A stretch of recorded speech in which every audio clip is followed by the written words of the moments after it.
This Friday, Jamie Lee Curtis and Lindsay Lohan are back to switch things up in Disney's Freakier Friday. Totally, yes. It's an absolute riot, and the only movie that can be described as So much weirder than the last time.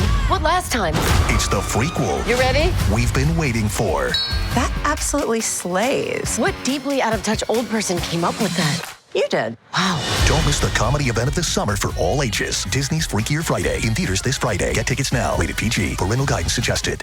With a major selection of the looks your kiddos love, starting at just $4 in the Walmart app, a new school year means a stylish new them. Who knew? Find skater skirts and Crocs that say, I'm casual but cool. Sparkly sneakers that say, it's my classroom, you're just learning in it. And preppy polos that say, I'm the teacher's pet, even if they're mommy's menace at home. Find their favorite styles starting at just $4 in the app. The Walmart you thought you knew is now new. It's Wednesday, Adams. I see you're trying to distract yourself from your own banal thoughts. Let me help. Here's a recording thing made of my latest root canal.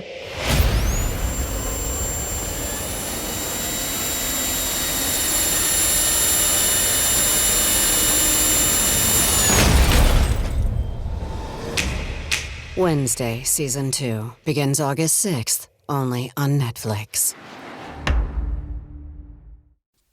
Pie in the Sky Media.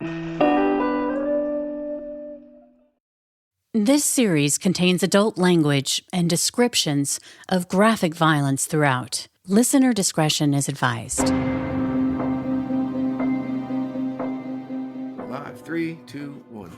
Hello, welcome back, Criminal Mischief Nation, to another bonus episode of Criminal Mischief with Carolyn and Branden. It's the spooky season.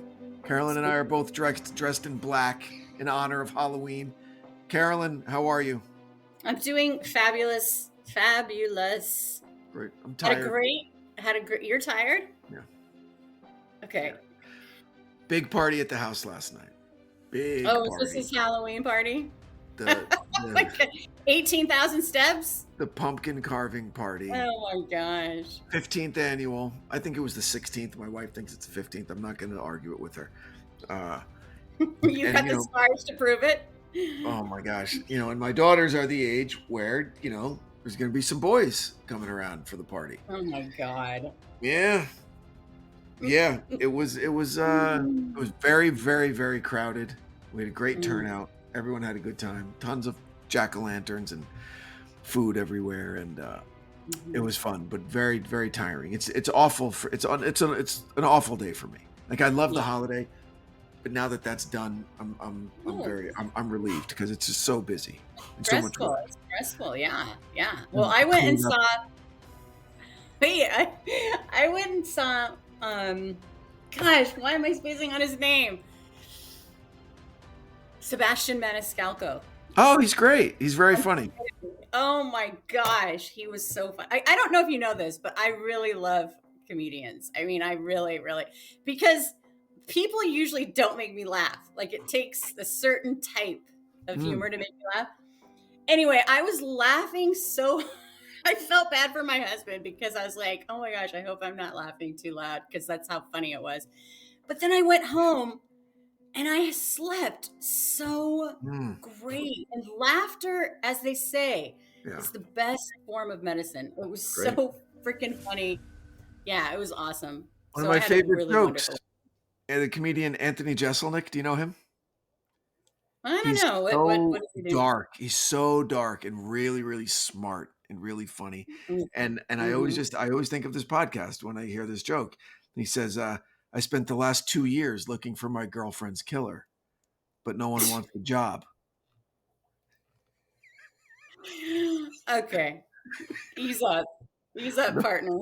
It's really funny, right? Every one of his jokes has that turn, The delivery must be really dark and like it's dark dry. And straight-faced, and he takes everything very, very seriously, and people are dying. Yeah, he's great. Anthony Jeselnik, he's probably my favorite comedian right now. And he's been around a long time. It's not like he's new. He's been around for years and years and years. But for some reason, like a year ago, my algorithm just started kicking out all these Anthony Jeselnik clips. And I just can't get enough. Can't get enough. I love the algorithm because I get all my comedians and I just like totally, I'm like, I'll be sitting at my son's school or something watching it and I just will start cracking up and I don't care. I don't care what people think. Yeah. But Maniscalco wait a second, didn't you go to the Yankees? I did. I went to game 2. It was awesome.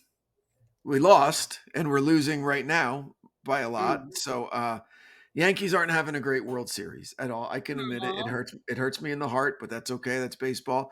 But yeah, I went to game 2 and it was just such a great environment at Dodger Stadium. I loved it. See, I mean, one of my early teenage heroes was Ice Cube from NWA, like the rapper. Like I wanted to be Ice Cube, okay, when I was 14, 15, 16 years old. And to see him come out of the center field gate at Dodger Stadium and just and sing 2 of his huge hit songs to his hometown LA crowd, you know, walk all the way and wind up at home plate, you know, and drop the mic on home plate. Did that just make you want to cry? It was too invigorating. It was electric. But I mean, not cry like sadness. Nostalgia wise, absolutely. Yeah, absolutely. Yeah. Yeah, it was terrific. It was a great night. I wish the Yankees would have won, but you know, what are you going to do? We had great seats. We were like 4th row behind the Dodger dugout, sitting behind Magic Johnson, which was amazing. Oh my gosh. Just being close to Magic Johnson. Wow. And then, Wow.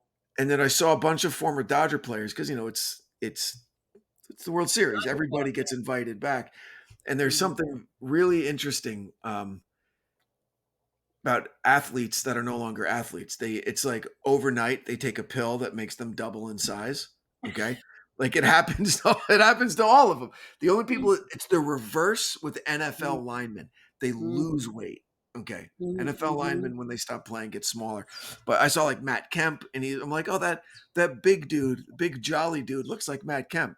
And it was Matt Kemp, right? Well, but you just see. I think that going back, you said this before in a previous episode where you said that you were going to do a podcast with some sports guy and he was like, you died twice. The athlete dies twice. Your career is over. And Steve Nash actually stayed in great shape. That was 4 or 5 years ago. You know what that's like. Like, you know, absolutely. I mean, it's hard not to. I mean, the late great Kobe Bryant would like kind of make fun of himself a little bit. Like when he'd be on a talk show and he'd sit down and he'd pat his belly and he called himself Mamba Thick, right? Because was when he stopped playing, you know, it happened. It's interesting to see, but man, it was a great time. I'm glad you had a good time. I'm glad you had a good time. I don't think you know this, but I kind of like give you a hard time about your Yankees stuff. But my dad was actually a huge Yankees fan. So you kind of relate with him. And there's this image that I have of him. This is a really positive image of him sitting with his Yankees t-shirt, Yankees cap on, and he would have his tool belt on when he was building his house. And he had he had cigarettes rolled up in his t-shirt. Remember that old school thing? Of course. I still do that with my cigarettes. Okay. Anyway, he would take breaks and I would come and like help him around whatever he was doing. And, you know, he just loved talking about the Yankees and loved talking to his brother about the Yankees, who was still in New York. I should say that in this story, my dad was born and raised in New York. So I think it's great that you had such a good time and I'm happy for you. Great time. I just want them to get a win here. They're getting killed. But that's all right. It happens. So let's get to this. Let's talk about this episode. One of the first shows that I was approached with when I got into podcasting to produce a limited series. It was based on a novel called The Third Rainbow Girl. Okay. And it was a wonderfully written, beautiful novel. And it was about a homicide in the Shenandoah Valley. And it was back in the 60s. There were these 2 kind of hippie girls that were hitchhiking to a music festival at some farm somewhere, right? And they met up with a third girl on the way, and that third girl wind up separating somehow and getting murdered, and no one kind of knew. And one of the 2 girls, decades later, it was still bothering her, and she started investigating it and called it the girl that died was the third Rainbow Girl, because they called themselves the Rainbow Girls. The Rainbow Girls. Right. Yeah. And so I was just thinking about that the whole time I was listening here, because for many years my dad lived in the Shenandoah Valley, and I would spend a ton of time there in the Blue Ridge Mountains, and it's Oh my beautiful God. yeah, it's gorgeous up there. Oh man. And really, really close, like less than an hour drive from Washington, D.C., so you could hop back and forth really, really quickly. So yeah, just a beautiful part of the country. And yeah, this was well done. This is much more contemporary than the Rainbow Girls, but contemporary for us, the 90s. Jesus, 30 years ago. But I don't even like thinking about that. But so anyway, how did you find this story? How did this get on your radar? I just had heard about it. I mean, I'd somehow seen things like over the last few years, maybe like one or two times. And then when this DNA announcement hit, I was like, wow, oh my gosh. And so then I interviewed this woman who basically, Catherine Miles, who, dug in and went deep, and, she really knew a lot with the case, and it showed. So, yeah, I mean, I think that it's, first of all, I love hiking. I love it. Love it, love it, love it. I love being in the woods. And so it's like I like doing these ones, but I don't like doing them because then it's like I don't want to freak myself out, because when you're a woman and you're in the woods alone, Sure. you shouldn't have to be freaked out about it, but I mean it is what it is, reality. It is reality. I liked your choice of framing the AIDS hysteria with Greg Louganis, because I haven't heard it framed that way before. Like that was cool. Revisiting that, because I remember that. I remember those Olympics, right? Yep. I remember Me Louganis too. as this Me too. massive sports star, right? Yeah. And I looked up the video on YouTube of him whacking his head, because I remember having seen it, but I couldn't picture it, what was going on in my brain. Yeah. And rewatching it, knowing how he was feeling in the water, it's a very different experience watching that. And, I never heard that interview with him. Here's the thing. I remember everything you just said. I remembered it, the Olympics, and I remember, and my idea of who Greg Louganis was didn't match up with what he was actually going through, right? When I saw Greg Louganis, I mean, just amazing, just so good at what, I mean, and beautiful and chiseled and charismatic and Adonis, just like successful amazing. and well-spoken. The whole package. Yeah, like I didn't know that he was going through all this in it, because I watched obviously the whole interview with Barbara Walters, and he talked about how, his dad was like, didn't give him any attention until he started winning, basically. And then, he was with this abusive partner, and that's the person who the guy was dying of AIDS after they broke up. And then he went and got tested and had this, horrible. I mean, you just feel so much compassion for him. But then when this came out in 95, I remember the backlash and just how people just I think a lot of people supported him, but I remember a lot of people, and I don't know if you remember it this way, there was just a lot of hysteria around,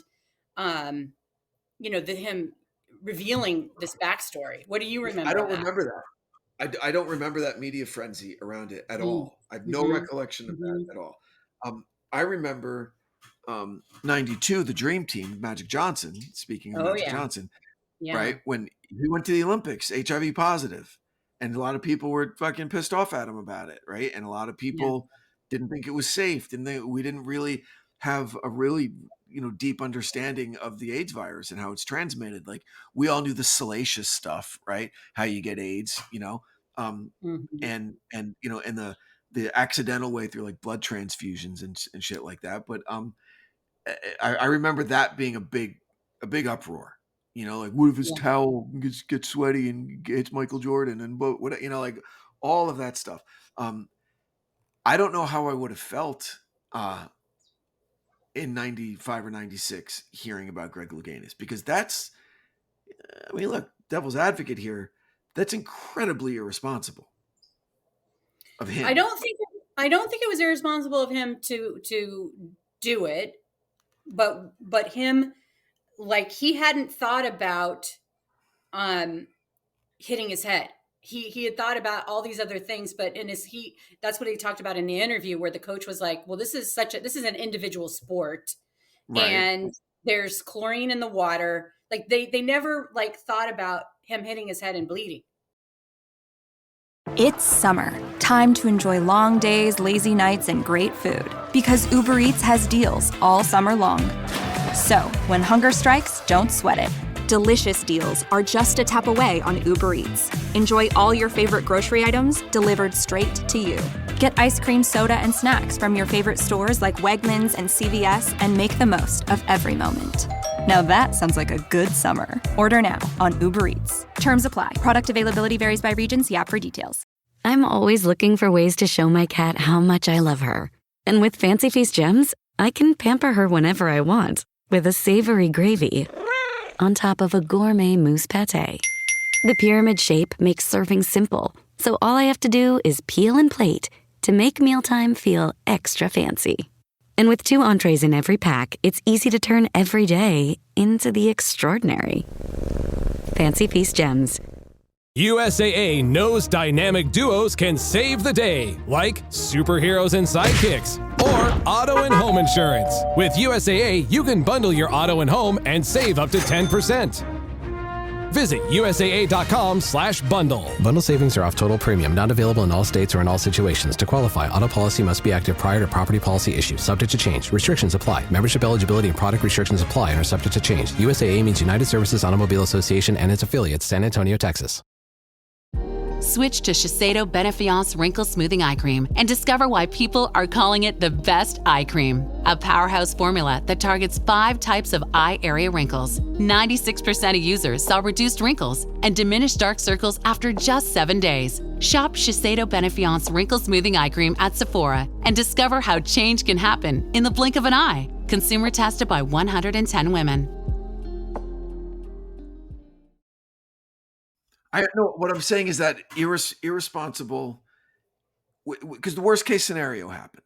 The worst case scenario happened is that he had an open wound and he was bleeding into an area where every other athlete was going to soon be in.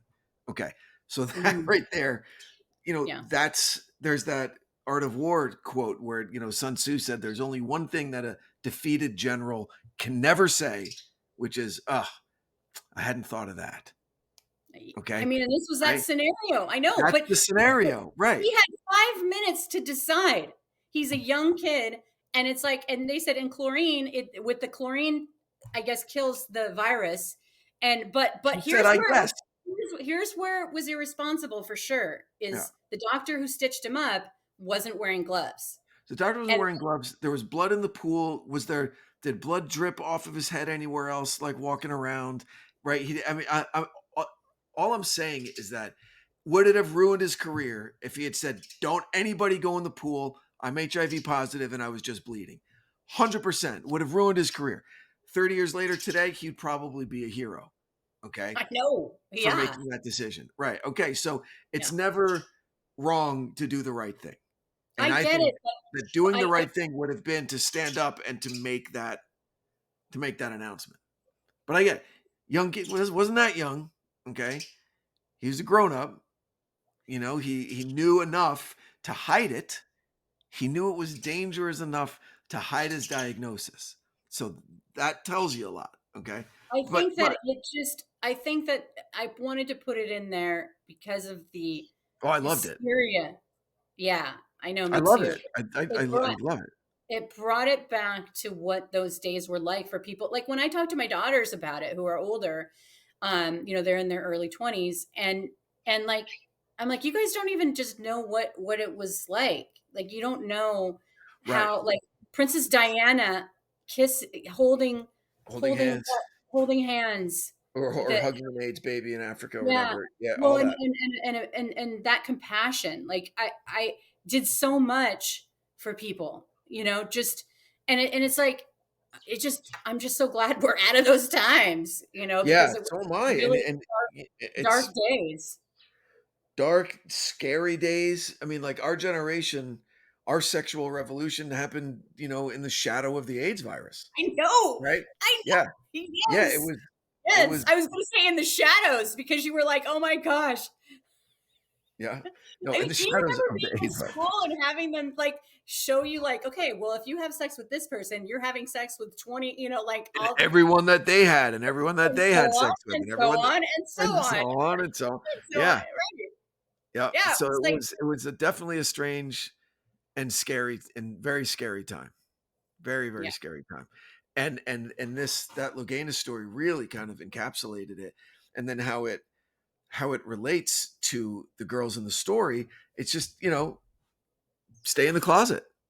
Stay in the closet. Like Mhm. that was the message to young gay people back then.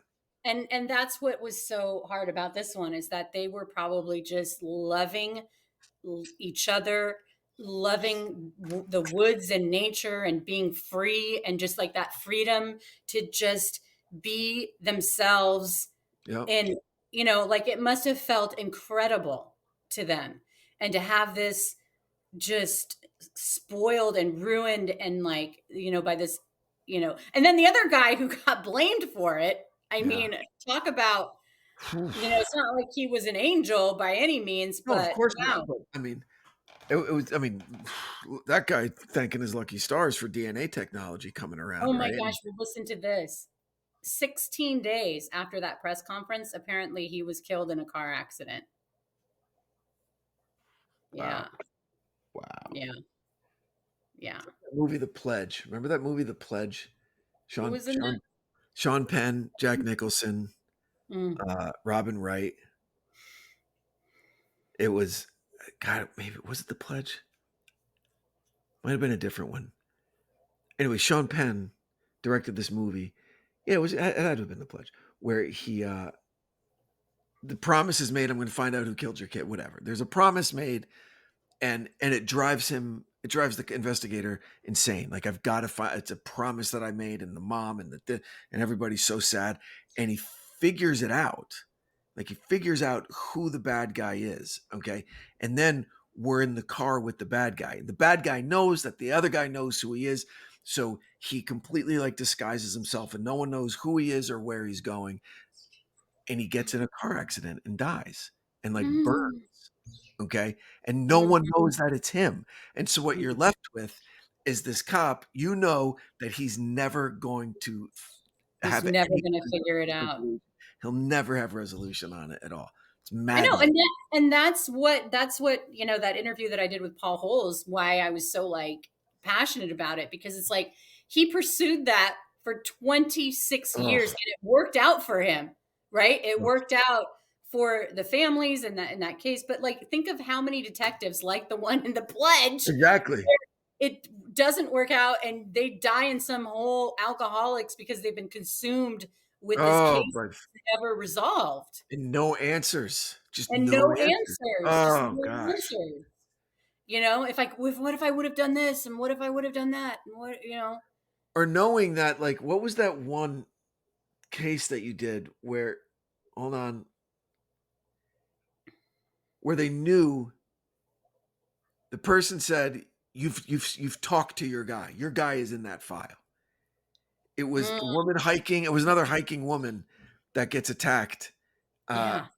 And imagine it's like, no, it was from the VDOC Society, and they said this was in Arizona. No, I think it was Arizona. And yes, it was the one where you drew a really cool connection with Silence of the Lambs, right? Where Lecter's like, everything you need to know is in that file. Oh, right. Yes. Right. Yes. I think that there's been a couple of them where it's been like that, where it's like, and sometimes that's the case, but with this guy, the guy who the DNA returned to, he wasn't in the case file, I guess.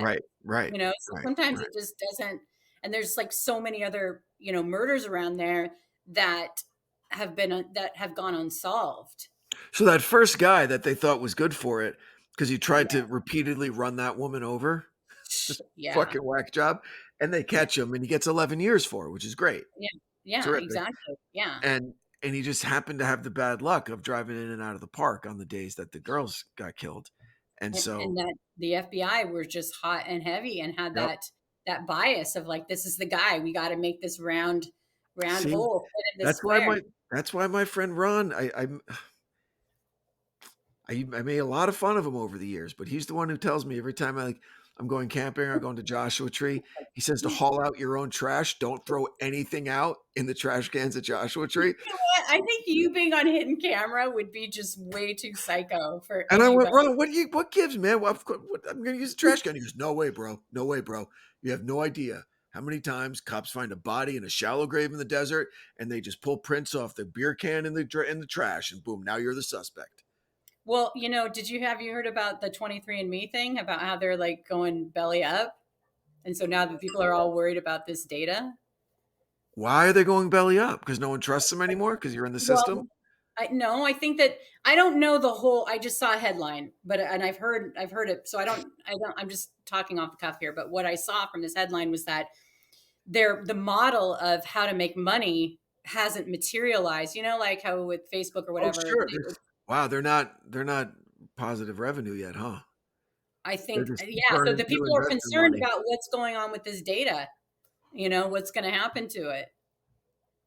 They could make all of their money back in one fell swoop, sell all of it to the government and put it in their federal database. That's it. You know what? And that's the thing. That's the scary thing where it's like, people have signed it and like, did they even know what they were signing? And then it's like, so. Did you do it? Did you do 23andMe? No. No way. Me either. Absolutely not. We've talked about this. No one in my family's done it. Nobody. It's a law. We're not doing it. Not doing it. I know what my lineage is. I've got a couple of crazy aunts and cousins that traced our lineage back like 20 generations. So I know I have all the answers, all the dirty secrets. I know them. Mm-hmm. So, yeah. You think you know? I know a lot of it. I know enough. I know enough to be embarrassed, which is fine. So, all right, as mentioned, this guy, the first guy that the FBI really thought was right for it, he gets cleared because of a mountain of DNA evidence and none of it. Knuckle hair? I'd never heard that before. There was a knuckle hair. Me too. How do you know it's a knuckle hair? When she said knuckle hair, I was like, oh my God. What are you talking about? Knuckle hair? Wait a minute. Here's a knuckle hair and there's tweezers. How do you know? That put me on pause too, because it's just something so hairy that you have right, like wicked hairy knuckles that you're shedding hairs. It's crazy. So exonerated. The knuckle hair didn't match. I'm gonna give you a knuckle sandwich. Yeah, bang. So that cleared the guy. So then how did they get to the current guy? Well, in 2021, the FBI had a new guy in charge, and they're like, we're going to go over the case, and they sent some of the evidence to a private lab, which people were like, why did it take you this long? Why did it take until 2021 to send this stuff to a private lab? Anyway, it comes back. They upload it into CODIS, and bingo bango, there is a hit, and it's to this guy who was in the system because of these, rape charges or rape adjudicated cases. And so, like but a bunch of rapes, right? Like three, and then kidnapping, and his profile was like right there. But unfortunately he died in 2018. So right. And your interview subject, she doesn't like him for this. She was very skeptical about it. I think that what she doesn't like, and I agree with her, is that why is the FBI being so tight-lipped about just saying what happened? And no further comment. Right. No further comment. And like, why did it take them so long to do the testing and all that kind of stuff? Yeah. So and why is that? What's the answer to that? I mean, I don't know.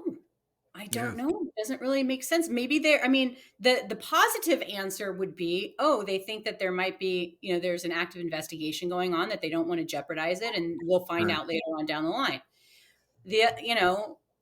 But the guy's dead. Well, they could be looking at him for, who knows? He could have had an accomplice. He could have we just don't know. But that's interesting. Because what she kept saying was it was a sophisticated crime for a guy who is basically a rapist to graduate to this. Didn't jive with her. It didn't. Yeah. But okay. But I mean, here's the thing. He got the drop on them. They probably had no idea that he was lurking around. You know, he had obviously prepared for it because he brought duct tape and, you know, all that stuff, you know, bindings and things like that. So like, you know, it's not out of the realm of possibility that he could have subdued them, even though they did have the dog. Why leave the sex toy? And where did he get it? That's what I don't know. That was her saying that. I didn't see any of Right, no, I get it. But like, did he have it with him? Was it that would require some kind of pre-planning in my mind? And I think that's why she's thinking. And then when they were saying that there was no evidence of sexual sex assault, but then they said that there is now. Then there's then there's this dildo in the camp, like that didn't belong to them, supposedly. So there just is like, why keep all this a secret? You know, especially when they now know what happened. Why not talk about it? You know, just unanswered questions. I think that, and that always makes people just start speculating. You know. Yeah. So are you going to keep tabs on this and see if anything comes up? Because it seems definitely like because the Colonial Parkway murders, like I think that they have one person in 2024 that they identified as a potential suspect in one of those double homicides, but I think that they're all still unsolved. So I think that there's a lot going on in this area that needs resolution. Yeah, agreed. All right, great. Well, hey, listen, keep us up to date. And if you enjoyed the episode, Nation, head on over to Apple and rate and review. And please share with your friends. It helps more than you know. And consider supporting the great companies that support us, because without them, we really couldn't do it. Carolyn, wonderful episode. Thank you again for the trip down Shenandoah Valley memory lane. Thank you. And anything you'd like to add? No, thank you. Thank you. And we'll see you next week. Yeah. Until then, stay safe out there, everybody. Bye. Bye. From Cloud 10, Criminal Mischief is a pie-in-the-sky production recorded in the beautiful Pacific Northwest. We're produced by Brandon Morgan and myself.